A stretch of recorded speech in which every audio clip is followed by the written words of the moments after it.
Mr. Leopold Bloom ate with relish the inner organs of beasts and fowls.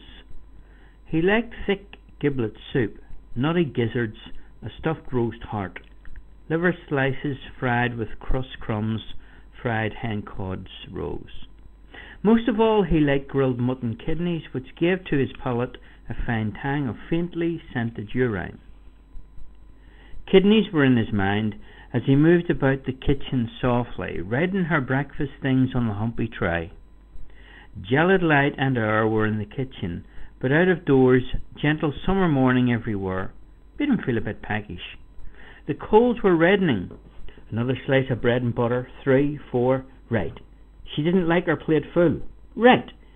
He turned from the tray, lifted the kettle off the hob, and set it sideways on the fire. It sat there, dull and squat, its spout stuck out.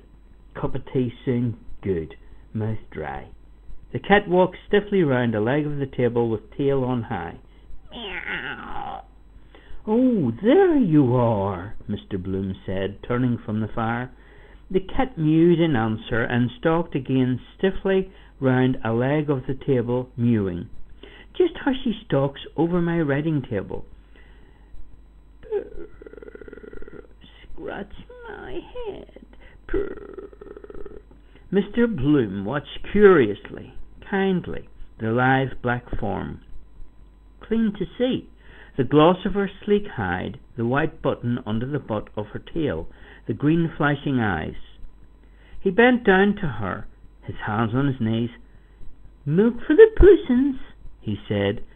Meow, the cat cried. They call them stupid. They understand what we say better than we understand them. She understands all she wants to, vindictive too. Wonder what I look like to her. Head of a tar? No, she can jump me. Afraid of the chicken she is, he said mockingly. Afraid of the chooks. I never saw such a stupid pussins as the pussins. Cruel, her nature. Curious mice never squeal. Seem to like it. Meow, the cat said loudly. She blinked up out of her avid, shame-closing eyes, mewing plaintively and long, showing him her milk-white teeth.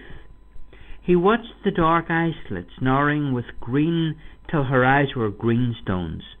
Then he went to the dresser, took the jug Hanlon's milkman had just filled for him, poured warm bubbled milk on a saucer, and set it slowly on the floor.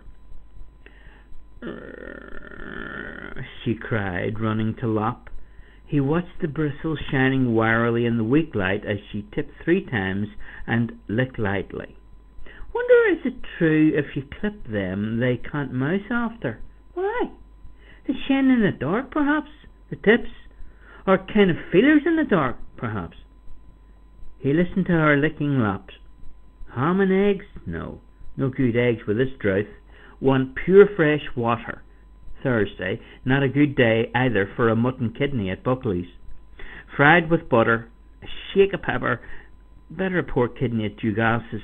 While the kettle is boiling, she lapped slower, then licking the saucer clean. Why are their tongues so rough? To lap better? All porous holes. Nothing she can eat. He glanced around him. No. On quietly creaky boots he went up the staircase to the hall, paused by the bedroom door. She might like something tasty. Thin bread and butter she likes in the morning.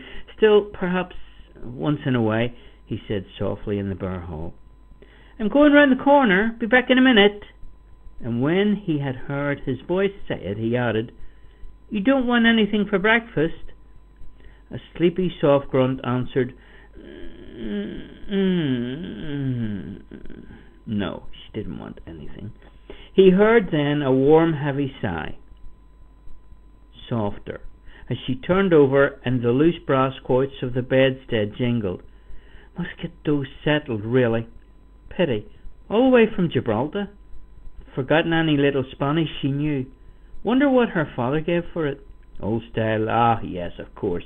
Bought it at the governor's auction. Got a short knock, hard as nails at a bargain, old Tweedy. Yes, sir, at Plevna that was. I rose from the ranks, sir, and I'm proud of it. Still, he had brains enough to make that corner in stumps. Now, that was foreseen. His hand took his hat from the peg over his initial heavy overcoat and his lost property off a second-hand waterproof. Stamps. Sticky-back pictures.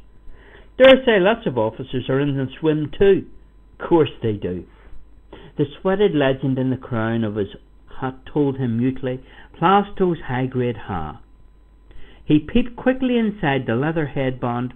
White slip of paper. Quite safe. On the doorstep he felt in his hip pocket for the latchkey. Not there. In his trousers I left off. Must get it. Potato I have. Creaky wardrobe. No use disturbing her. She turned over sleepily that time. He pulled the hall door to after him very quietly, more till the fruit leaf dropped gently over the threshold, a limp lid. Look shut, all right, till I come back anyhow.